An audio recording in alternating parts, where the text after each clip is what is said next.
Hello guys, Assalamualaikum, Namaste and Sat Sri Akal. So guys, welcome back again to our channel Pakistani Reactions. Guys, my name is Hassan Asif. And I am Ahmad Latif. So guys, today's video title is Pakistani's Taliban obsession dangerous for India. ये question mark है, मतलब major गौरव क्या Arya with Tahir गौरव। ताहिर गौरव, ये tag TV का sir ये video है, तो इनको भी सब्सक्राइब कर ले। तो लेकिन हमें जरूर करें अगर नहीं किया तो, क्योंकि ये कहना चाह रहे हैं बेसिकली कि पाकिस्तान का जो ऑब्सेशन है टुवर्ड्स पाकिस्तानी तालिबान एंड जो अफगानी तालिबान है उसके वो पाकिस्तानी तालिबान तो नहीं भाई कह सकते, क्योंकि टीटीपी तो अगेंस्ट है पाकिस्तान के। अफगानी तालिबान के साथ इस वक्त जो दुनिया को नजर आ रहा है, ठीक है ना, क्या वो इनका जो रिलेशन है क्या वो खतरनाक हो सकता है इंडिया के लिए? ये काफ़ी एक क्वेश्चन मार्क पूरी मैं कहता हूँ पाकिस्तानी और हर एक इंडियन के माइंड में भी ये क्वेश्चन ज़रूर होगा।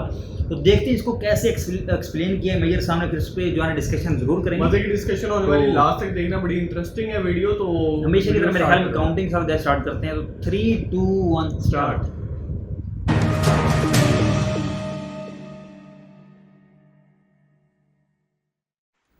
अफ़गानिस्तान इस वक्त जियो पॉलिटिक्स का दुनिया में सबसे बड़ा टॉपिक है। इसी पर आज बात होगी चाणक्य फोरम के रूह रवां चीफ एडिटर और सीईओ जनाब मेजर गौरव आर्या साहब के साथ। मैं उनका पहले स्वागत करता हूं।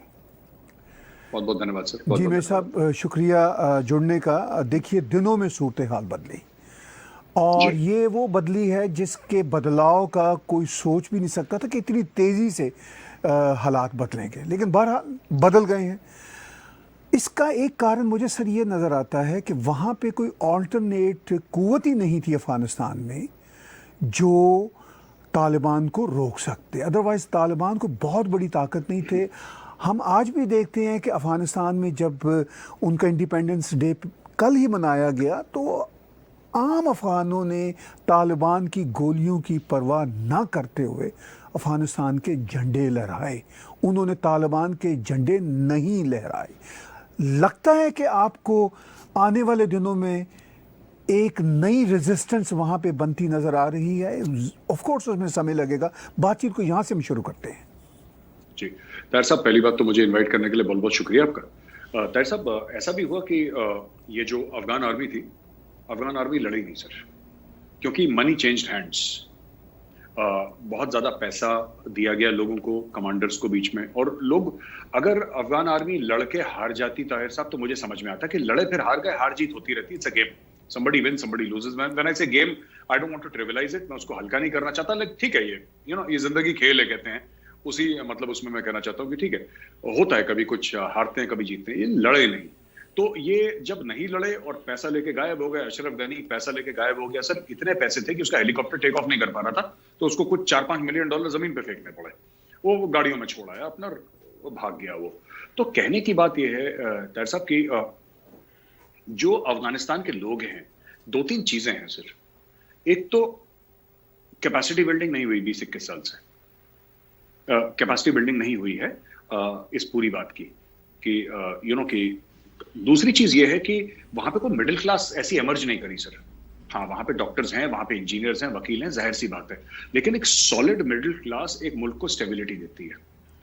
तो वहां पे सॉलिड मिडिल क्लास का इमरजेंस नहीं हुआ। और तीसरी बात है कि जो अमेरिका ने कभी ये प्लान नहीं करा कि जब हम चले जाएंगे तो क्या होगा, और जो अफगानिस्तान की गवर्नमेंट है उसने भी ये प्लान नहीं करा, क्योंकि 20 साल से अमेरिकन थे वहां पे, उसको भी ऐसा लगा कि ये पार्टी तो चलती रहेगी, पार्टी कभी खत्म नहीं होगी, लेकिन उनको ये पता होना चाहिए था कि अमेरिकन कभी ना कभी तो जाएंगे। आज की तारीख में they don't have money to pay salaries, क्योंकि अमेरिका वहां से चली गई, जो हर 2 हफ्ते में फंड्स आते थे वो फंड्स नहीं आए, और अमेरिका ने 10 बिलियन तालिबान के, जो मतलब अफगान गवर्नमेंट के जो 10 बिलियन थे वहां पे, अब तालिबान ऑब्वियसली क्योंकि इक्तिदार में आ चुका है वहां पे, वो रोक दिए।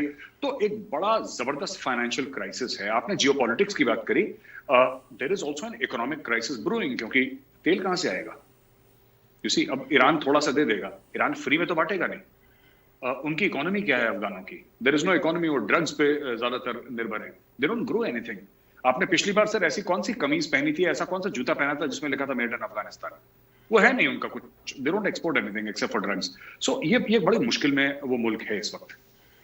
आपने कहा कि बहुत मुश्किल में है वो मुल्क, और जो ये एक परसेप्शन बना हुआ है कि अशरफ गनी भाग गए, डर गए। ऑफ कोर्स मुझे तो मैं सब ऐसा लगता है कि उनके पास ऑप्शन भी कोई नहीं थी, वाकई खून खराबा बहुत होता। सिर्फ डॉक्टर अशरफ गनी को कसूरवार नहीं ठहराता, जो वहाँ पे मौजूद हैं, जो अब ट्रांजिशन कमेटी में लोग बैठे हुए हैं, अब्दुल्ला उनके को प्रेसिडेंट थे, हामिद कारज़ई, ये सब के सब एक ही कच्चे चट्टे के लोग हैं फ्रैंकली। लेकिन मैं उनको भी ब्लेम नहीं करता, इसलिए कि जब निज़ाम ही ऐसा अनप्रेडिक्टेबल था तो ऐसे ही हालात होने थे। लेकिन हमें लगता है कि जो अब आम अफ़गान उठ रहा है, रेजिस्ट करना शुरू कर रहा है, एटलीस्ट आवाज़ उठा रहा है, वो शायद आने वाले दिनों में एक आवाज़ बनेगी और मेरा ख्याल है वो पायदार आवाज़ होगी।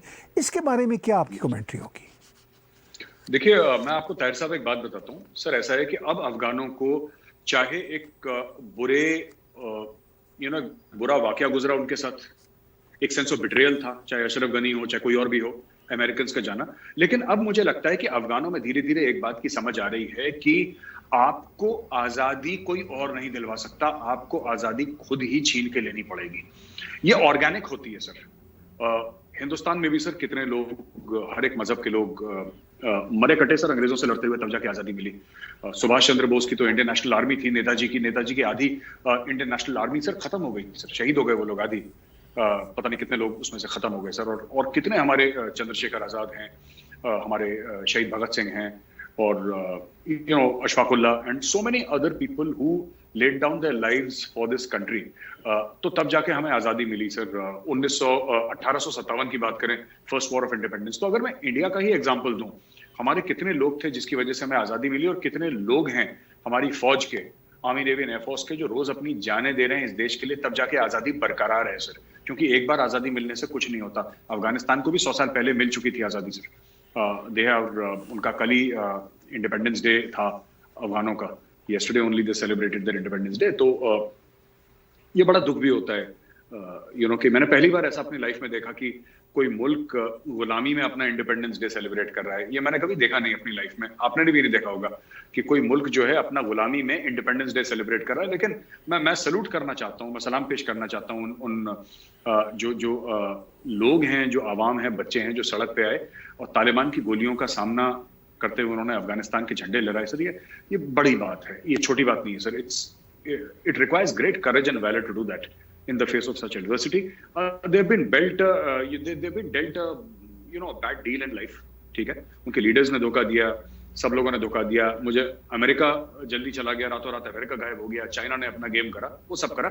लेकिन ये लोग फिर अपने पैरों पे खड़े हो रहे हैं। बहादुर कौम है अफगान कौम, and they will fight sir. मैं उम्मीद से हूँ सर। आपको उम्मीद है, हमें भी उम्मीद है, लेकिन इस वक्त की जो ग्राउंड रियलिटी है, अभी आपने पीछे बात की कि फाइनेंशियली क्राइसिस, अभी सरकार पूरी तरह से बनी भी नहीं तो फाइनेंशियल क्राइसिस सामने है। इसके साथ साथ जो जियो पॉलिटिक्स के इशू हैं वो ये कि तालिबान बहरहाल इस वक्त वहाँ के करता धरता है। पाकिस्तान में भी इसके बहुत शादियाने एक तरह से बच रहे हैं और बहुत सारे जियो पॉलिटिक्स के आर्टिकल्स भी छप रहे हैं। आपके चैनकिया फोरम पे भी आ रहे हैं, जिसकी वेबसाइट पे भी जाया जा सकता है, और ऐप्स जो हैं आपके दोनों, वो भी हमारे व्यूअर्स आईफोन की हो, एंड्रॉयड की हो, डाउनलोड करके पढ़ सकते हैं। वो सब एनालिसिस आपके हों और दुनिया के मीडिया के एनालिसिस हों, वो हमें ये बताते हैं कि पाकिस्तान में इसकी खुशी है और भारत में इसका गम है। इस पे कैसे आप देखते हैं? देखिए सर, भारत में गम नहीं है, भारत के लिए चैलेंज है। पाकिस्तान में जरूर खुशी, क्योंकि मैं आपको बताता हूँ सर, 2-3 कारण हैं, वजूहात हैं क्यों पाकिस्तान खुश है। पहली चीज तो पाकिस्तान को ये लगता है कि अशरफ गनी उनके खिलाफ था, जो कि हो सकता है सच ही हो। अशरफ गनी उनके खिलाफ था, जो उनका जो मुखालफत करता था, अब वो चला गया, एक ये खुशी है। दूसरी चीज, पाकिस्तान हर समय इंडिया को ब्लेम करता आया है कि भारतीय एजेंसियों ने क्या करा है कि हर समय अफगानिस्तान की जमीन इस्तेमाल करी है पाकिस्तान के ऊपर अटैक करने के लिए, चाहे तहरीक तालिबान पाकिस्तान हो या कोई भी अन्य टेररिस्ट आउटफिट हो। भारत ने ऐसा अफगानिस्तान की जमीन से, ऐसा पाकिस्तान का मानना है सर। और तीसरी सबसे बड़ी बात है कि उनको कहीं ना कहीं ये लगता है कि जो कश्मीर है और तालिबान उनके लिए कश्मीर आजाद कर देगा, ये उनके मन की बातें हैं। ये 2-3 चीजें हैं सर। तो मैं इसको ब्रीफली बता दूं कि सबसे पहली बात तो सर कि अशरफ गनी अगर उनके खिलाफ है तो ठीक है, कोई बात नहीं। इनकी भी डिप्लोमेसी कमजोर है पाकिस्तानियों की, और इन्होंने कभी अफगानिस्तान के लिए काम नहीं करा सर। आप एक नॉर्मल अफगान से पूछिए, जब उनके इंडिपेंडेंस डे के झंडे लगाए गए थे तो आम अफगानों ने पाकिस्तान हाय हाय पाकिस्तान मुर्दाबाद के भी नारे लगाए थे सर वहां पे। They had those things sir, तो उन्होंने नारे भी लगाए वहां पे। और तो एक हेट्रेड है पाकिस्तान के लिए एक आम अफगानी की नजर में। हम तो चाइना जैसे नहीं है सर, हमने $3 बिलियन का अगर हमने इन्वेस्टमेंट वहां पे करा तो इन्वेस्टमेंट था नहीं, क्योंकि इन्वेस्टमेंट में रिटर्न होती है सर। इन्वेस्टमेंट में आप कहते हैं कि मैंने 3 बिलियन लगाया या मुझे 6 बिलियन चाहिए या 4 बिलियन चाहिए, मुझे कुछ वापस चाहिए। वापस तो हमने कभी मांगा नहीं, कोई एक कागज दिखा दे सबूत के तौर पे। अब तो भाई अगर हमने गवर्नमेंट के साथ कुछ साइन करा होगा, अफगानिस्तान की गवर्नमेंट के साथ, तो वो तो कागज तालिबान के हाथ में है ना। तालिबान इंटरनेट पे डाले उसको, बोले कि साहब इंडिया ने सूद मांगी थी इस पे, इंडिया ने रिटर्न मांगा था, पैसे वापस मांगे थे, प्रॉफिट मांगा था, कुछ बताएं। हमने डैम बनाया सलमा डैम, हमने कुछ नहीं मांगा। हमने सड़कें बनाई, हमने कुछ नहीं मांगा। और ये सब तालिबान ने भी कहीं ना कहीं इसका जिक्र करा और बोला कि ठीक है जो इंडिया ने बनाया हम शुक्रगुजार हैं और हम उसको तोड़ेंगे नहीं, और ये सब। तीसरी बात है कि इनको तालिबान कश्मीर दिलवा देगा। तो ये बात तो बिल्कुल मुझे ताहिर साहब एक्चुअली मैं माफ कीजिएगा मुझे समझ में नहीं आती। ठीक है, कश्मीर अगर पाकिस्तान को लेना है तो वो पाकिस्तान को लेना चाहिए, है ना। कभी इनको लगता है कि सर कभी चाइना दिलवा देगा इनको कश्मीर, इनका ये भी है ना कि हमें चाइना दिलवा देगा। फिर इनको कभी लगता है तुर्की दिला देगा, फिर कभी लगता है मलेशिया दिला देगा, फिर इनको लगता है कि OIC organisation of Islamic cooperation की जो कंट्रीज हैं वो दिलवा देंगी। फिर इनको अब आजकल इनको लगने लगा है कि तालिबान, उम्मीद इनको सबसे है सर। अगर नहीं किसी से उम्मीद है तो जनरल कमर जावेद बाजवा से उम्मीद नहीं है इनको। अरे आप ही का नारा है ना, आप ही का मोटो है ना, ईमान तकवा जिहाद फी सबीलिल्लाह। ये तो पाकिस्तानी फौज का नारा है। पाकिस्तानी फौज का मकसद जिहाद है, उन्होंने खुद लिख रखा है, उनका वो मोटो है उनका। तो आप ये किस लिए है सर ये पाकिस्तानी फौज? ये DHA के प्लॉट घेरने के लिए है? मुझे आज तक समझ में नहीं आई। आप पाकिस्तानी फौज को बोलिए कि भाई हमने 6-8 लाख की फौज क्यों पाल रखी है? आप कश्मीर क्यों नहीं छोड़ा सकते? क्यों हर समय भीख मांगते रहते हैं? कभी किसी से पैसा दे दो, लोन माफ कर दो, वैक्सीन दे दो, कश्मीर दिलवा दो। ये इनका हर समय सर हाथ इनका ऐसे ही रहता है। मैंने एक बात देखी है, 24 घंटे इनका हाथ ऐसे रहता है। अरे कभी तो ऐसा हाथ हो, कभी तो देने वाला हाथ हो कि जी हमने दिया तुमको। ये देने की किसी सूरत में है नहीं। तो यही इनकी फजूलियात है सर। ये अब मैं क्या बोलूं इसमें। तो ये स्ट्रेटेजिक थिंकिंग नहीं है पाकिस्तान में। It's highly tactical in nature sir, highly tactical. इनकी ये उस लेवल के ऊपर नहीं उठ पाए जहां पे ये बात करते हैं सर मुजाहिद हैं और जिहादी हैं और गाजी हैं। यही सब फजूलियात की बात है। यहाँ पर पार्ट फर्स्ट खत्म होता है। पार्ट फर्स्ट के लास्ट में सबसे पहले इन्होंने आर्मी के बारे में बातें की, वहां से स्टार्ट करते हैं, वहां से स्टार्ट कर लेते हैं। ठीक है, तो बाकी इनकी बात बिल्कुल दुरुस्त है कि यहाँ पे जो आम कॉमन जो लोग हैं उनका जो पर्सपेक्टिव यही है। सबसे पहले गाइस मैं आपको बता दूं कि पीछे वाला आइसक्रीम वाला आ गया। ठीक है, अगर आपने आइसक्रीम खाने के कमेंट सेक्शन में बता दे। और दूसरी बात ये कि मेजर साहब उम्मीद से हैं वीडियो के अंदर का नहीं पता कि पाकिस्तान के अंदर जो कहता है कि मैं उम्मीद से हूं तो इसका मतलब आप नहीं वहाँ पे यही होता है। लेकिन ये फनी वे थे, मुझे हंसी आने लगी थी वहाँ पे, लेकिन क्योंकि ये सीरियस इशू चल रहा है इसलिए यार मैं नहीं हंसा। ठीक है, अभी वापस आए थे सीरियस इशू पे। तो यार जो इन्होंने मेजर साहब ने बिल्कुल ठीक कहा कि यहाँ पे पाकिस्तानी जो आम लोगों का मतलब कॉमन लोगों का पर्सपेक्टिव यही है। वो बहुत खुश हैं इस चीज़ से भी तालिबान आ गए हैं और अशरफ गनी हमारा दुश्मन था, वो इंडिया का दोस्त था। ये मैं आपको आम एक कॉमन पीपल का एक जो है ना पॉइंट ऑफ व्यू बता रहा हूँ।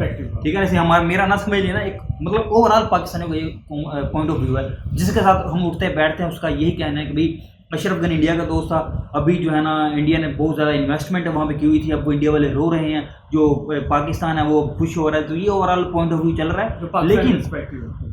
लेकिन आपको मैं बता दूं यार हसन, इंडिया की इन्वेस्टमेंट इतनी उन्होंने, मैं मानता हूँ काफ़ी ज़्यादा इन्वेस्टमेंट है, $3 बिलियन। ठीक है, लेकिन इंडिया की अगर आप इकोनॉमी देखें, इंडिया की GDP देखें, इंडिया के एक्सपोर्ट दूसरे कंट्रीज़ के साथ देखें, तो मेरे ख्याल में ये इंडिया के लिए कुछ भी नहीं है। $3 बिलियन कुछ भी नहीं है। और दूसरी बात है कि इन्वेस्टमेंट होती है जैसे कि चाइना कर रहा है पाकिस्तान के अंदर, आपने उससे जो है ना वापस रिटर्न लेना होता है।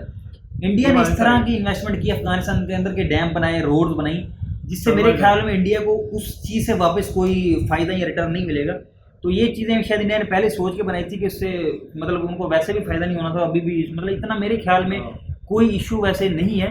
हाँ, अगर बिजनेस वगैरह हो गए इंडिया वालों के वहाँ पे, यहाँ हो सकता है उनको कोई खतरा लाभ हो जाए, कुछ हो सकता है, लेकिन मेरा नहीं ख्याल कि इतना कोई इशू बनेगा सिर्फ इस इन्वेस्टमेंट से जो इंडिया ने की थी और इंडिया को रोना चाहिए इस पर, इस तरह का कोई सीन नहीं है। लेकिन लोग सोचते हैं कि यार इस तरह हो रहा है, मेरे ख्याल में ऐसा नहीं है। तो हम बात कर लेते हैं कश्मीर के बारे में। गाइस हमेशा पाकिस्तान जो है वो कश्मीर का मुद्दा उठाता है, OIC के अंदर, UNSC के अंदर। और काफ़ी कंट्रीज तुर्की, मलेशिया, चाइना, सारों से कहते हैं कि आप लोग कश्मीर को आज़ाद करवाएं। इवन कि ये इस टाइम पाकिस्तान जो है वो तालिबान से यकीन मतलब नहीं, मैं बताऊं मतलब मेरे सामने बिल्कुल ठीक बात की है, पहली बात ठीक की है, लेकिन जो दूसरी बात ये है ना कि तालिबान से पूरी पाकिस्तानियों ने उम्मीद लगा लिया कि ये अब कश्मीर आज़ाद करवाएंगे, ऐसा नहीं है। मतलब इसमें जो 50% या इसके राउंड अबाउट इस तरह की मुझे मतलब नज़र आते हैं लोग जो कहते हैं, जो मतलब उठते बैठते, हाँ, जो कहते हैं यार ये तालिबान कुछ कर सकते हैं, कश्मीर के अंदर भी घुस सकते हैं। मैंने ये बातें सुनी, लेकिन मैं कहता हूँ मेजोरिटी को पाकिस्तान में पता है कि ये इतना आसान काम नहीं है। मतलब कि शिमला एग्रीमेंट हुआ, कि शिमला एग्रीमेंट हो चुका है, इलीगल वे से हो सकता है, इलीगल वे से हो सकता है, लीगल वे से आप कभी भी नहीं ले सकते। इलीगल वे से भी यार अभी इंडिया जारी बात है फुल जो है ना तैयार रहेगा, उसे पता है इस चीज़ का। लेकिन एक बात ये कि तालिबान ने भी जो है ना अपनी प्रेस कॉन्फ्रेंस में ये ऐलान कर दिया है कि हमारा कोई ताल्लुक नहीं है कश्मीर से, ये इंडिया और पाकिस्तान का इंटरनल मैटर है, हमारा भाई इससे कोई ताल्लुक नहीं है, आपस में जो इन्होंने करना है सो करें। तो मेरे ख्याल में ये चीज़ है कि जो है ना एक दोनों कंट्रीज़ के लिए, खासतौर पर इंडिया के लिए जो है ना पॉजिटिव वाइब शायद वो क्रिएट करना चाह रहे हैं जो तालिबान है ना, कि भाई हम इंडिया को ये इंश्योर करवा दें कि हमसे आपको कोई खतरा नहीं है, जो भी है वो पाकिस्तान से डील करें। ये उनकी तरफ से कहते हैं कि major Gaurav Arya perspective towards Ashraf Ghani, ex president of Afghanistan. तो इस मामले में उन्होंने बताया कि अशरफ गनी जिसके पास हर चीज़ थी, उनके पास फ़ौज भी थी, अगर थोड़ी सी रेजिस्टेंस कर लेते, अगर डट के मुकाबला कर लेते तो तालिबान आज हुकूमत ना कर पाता शायद। हो सकता है, मतलब वो खुद असल में रेजिस्ट तो उन्होंने किया नहीं। अब मेजर साहब ने तो एक हैवी इल्ज़ाम लगाया कि भाई वो बहुत ज़्यादा पैसा लेके भागे हैं चाइना से, ठीक है ना, और इनकी जो आर्मी है, फोर्स है, उन्होंने भी बहुत ज़्यादा पैसा लिया, वरना इस तरह कौन हथियार डालता है। ये मेजर साहब ने काफ़ी गुस्से, अभी तो सीरियस में थे, लेकिन हमने एक रिसेंट वीडियो देखी थी, उसमें तो मेजर साहब इंतहाई गुस्से में नजर आ रहे थे कि यार इसने क्या किया, हमने इतनी ट्रेनिंग की है, मतलब इंडिया वालों ने, अमेरिका ने अफगानी फोर्सेस की, इसलिए की है कि मतलब सरेंडर कर दो, मतलब कि रजिस्ट करना ही नहीं है। तो वो बहुत गुस्से में मेजर साहब भी नजर आ रहे थे। और जो इसमें जीडीपी की बात की गई है ना अफगानिस्तान की, इकोनॉमी के बात है कि अफगानिस्तान इकोनॉमी में कोई रोल प्ले नहीं कर रहा इंटरनेशनली। अफगानिस्तान का कोई सूट आप नहीं पहनते, अफगानिस्तान का कोई जूता नहीं आप पहनते, मेड इन अफगानिस्तान आपको कहीं नहीं मिलेगा। तो उनका सारा दारो मदार यहाँ नशे वगैरह पे है, ड्रग्स वगैरह मतलब बाहर बेचते हैं, इस चीज़ में पाकिस्तान वो यही बता रहे थे। अमेरिका भी चला गया, वहाँ से फंडिंग भी नहीं आएगी तालिबान को, उन्होंने फंड्स भी आई थिंक $9 बिलियन के अराउंड अबाउट रोक लिए हैं अफगानिस्तान के। तो अभी इनको काफ़ी इकोनॉमी में काफ़ी क्राइसिस आ सकते हैं, इनको काफ़ी मुश्किल हो सकती है तालिबान को, क्योंकि उन्होंने बताया ईरान भी पेट्रोल दे देगा, लेकिन कब तक देगा, फ्री तो वो नहीं देगा ईरान अफगानिस्तान को। तो अब ये काफ़ी इनको जो है ना स्टेबल एक चीज़ है जो कि ये मतलब थोड़ी देर तक सर्वाइव कर सकते हैं, और वो है लिथियम। लिथियम है $1 ट्रिलियन के अराउंड अबाउट उनके पास दिखाया है अफगानिस्तान के अंदर सॉरी। अगर चाइना अफगानिस्तान के अंदर आकर ये लिथियम की जगह, क्योंकि इनको तो नहीं पता ना कि लिथियम है, तो लिथियम बट इनको मशीनरी नहीं एडवांस नहीं, वो तो चाइना शायद आ सकते हैं इनके पास, हो सकता है चाइना हर जगह अपना बिजनेस पॉइंट ऑफ व्यू लेके हो सकता है माइंडसेट लेके हम लिथियम निकालते हैं, आप हमसे पैसा लें जितना लेना है, और बाकी लिथियम से जो ताल्लुक है वो हमारा है। वो फिर गौरव आर्य ने एक वीडियो में बड़ी जबरदस्त बात की थी कि चाइना एक बाहर ऐसा कंट्री है, वो कभी भी अपनी फौज किसी कंट्री में नहीं भेजेगा। वो कहेगा पैसे बताओ कितने चाहिए आपको, 10 मिलियन चाहिए, 20 मिलियन चाहिए, तो हम 1 टके का फौजी आपको नहीं भेजेंगे, बस हमें जो है ना पैसा जो आपने लेना हमसे ले लो। और जहाँ भी जाता है वो सिर्फ बिजनेस की बात करता है कि वो कैसे अपने किसी भी कंट्री को इंटरेक्शन दे सकता है। जैसे इंडिया ने नरेंद्र मोदी साहब जो है वो जब भी किसी कंट्री में जाते हैं उनकी ख्वाहिश होती है कि कोई कंट्री हमारे आके इन्वेस्टमेंट करे। बिल्कुल ऐसी है। तो ये मेरा ओवरऑल पॉइंट ऑफ व्यू था जो मेजर साहब का हमने सुना, हमें काफ़ी जो है ना इंटरेस्टिंग लगा, मज़ा आया, और मुझे उम्मीद है आपको हमारी बातों से भी आपने एग्री किया होगा और हमारी बातों को भी आपने एंजॉय किया होगा। और उससे पर्सपेक्टिव क्या आम लोगों का इस टाइम और हमारा पर्सपेक्टिव क्या है, और इंडिया की जो वीडियो जो मेजर गौरव आर्य साहब ने बयान किया उसके बारे में भी। तो अगर ये आगे भी इसी तरह की स्पाइसी बातें होंगी तो आप हमें ज़रूर डिमांड करें कमेंट सेक्शन में, हम इसका पार्ट 2 ज़रूर लाएंगे। तो फिलहाल हमें दें इजाज़त, हमारे चैनल को सब्सक्राइब जरूर कर दें, लाइक भी कर देंगे इस वीडियो, तो हमें दें इजाज़त, अपना रखें बहुत ख्याल, टेक केयर, खुदा हाफिज़।